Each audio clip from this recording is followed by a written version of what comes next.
भगवत गीता को क्यों पढ़ना चाहिए? इस क्वेश्चन का आंसर केवल वही लोग ढूंढ रहे हैं जो भगवत गीता को पढ़ना चाहते हैं। और भगवत गीता को केवल वही लोग पढ़ना चाहते हैं जो अपने जीवन में या तो दुख से गुजर चुके हैं या दुख से गुजर रहे हैं। वो अपने जीवन में आने वाले कष्टों के बारे में जानना चाहते हैं कि वो उन कष्टों से क्यों गुजर रहे हैं, उन्हें ये कष्ट क्यों मिले हैं, उनका जीवन का अर्थ क्या है, वो कहाँ से आए हैं, वो कहाँ को जाएंगे। इन सभी क्वेश्चंस के आंसर ढूंढने के लिए लोग भगवत गीता पढ़ना चाहते हैं। और भगवत गीता में इन सभी क्वेश्चंस के आंसर हैं भी। भगवत गीता का एकमात्र उद्देश्य है कि लोगों को भौतिक जगत से आध्यात्मिक जगत की ओर मोड़ना। क्योंकि अगर किसी को परम सुख की प्राप्ति करनी है तो वो आध्यात्मिक जगत में जाकर ही कर सकता है। भौतिक जगत तो दुख और कष्टों को झेलने के लिए ही बना हुआ है। भगवत गीता इसीलिए पढ़नी चाहिए क्योंकि भगवत गीता में बताया गया है कि हम किस तरह से अपने आप को, अपने विचारों को आध्यात्मिक जीवन में परिवर्तित कर सकते हैं और कैसे भगवान की प्राप्ति कर सकते हैं।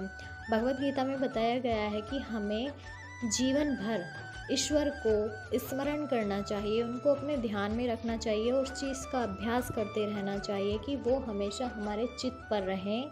क्योंकि जब हम मरते हैं तो हमें भगवान का नाम लेना ज़रूरी होता है अगर हमें मरने के बाद भगवान को प्राप्त करना है। नहीं तो हम इन्हीं जीवन मरण के चक्कर में लगे रहेंगे और बार बार जन्म लेते रहेंगे। कभी कौन सा जीव बनेंगे, कभी कौन सा जीव बनेंगे। इसीलिए भगवत गीता को पढ़ना ज़रूरी है क्योंकि उससे हमें ज्ञान की प्राप्ति होती है और हम अपने जीवन को सुचारू ढंग से चला सकते हैं, अपने कर्मों को अच्छा कर सकते हैं और दूसरों की सेवा में लगा सकते हैं और भगवान की सेवा में लगा सकते हैं। भगवत गीता हमें जीवन का ढंग सिखाती है कि हमें किस तरह से अपना जीवन यापन करना है, किस तरह से अपने कर्मों को अच्छे बनाना है और अपने पहले जन्मों में किए गए दुष्कर्मों के फलों को कैसे परिवर्तित करना है।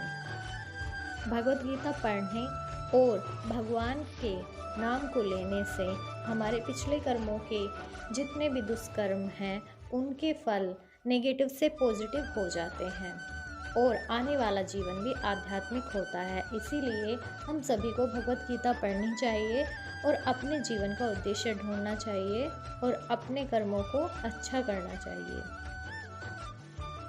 श्रीमद् भागवत गीता में श्री कृष्ण भगवान ने अर्जुन से कहा कि हे अर्जुन, तुम कृष्ण के रूप में मेरा सदैव चिंतन करो और साथ ही अपने युद्ध कर्म करते रहो।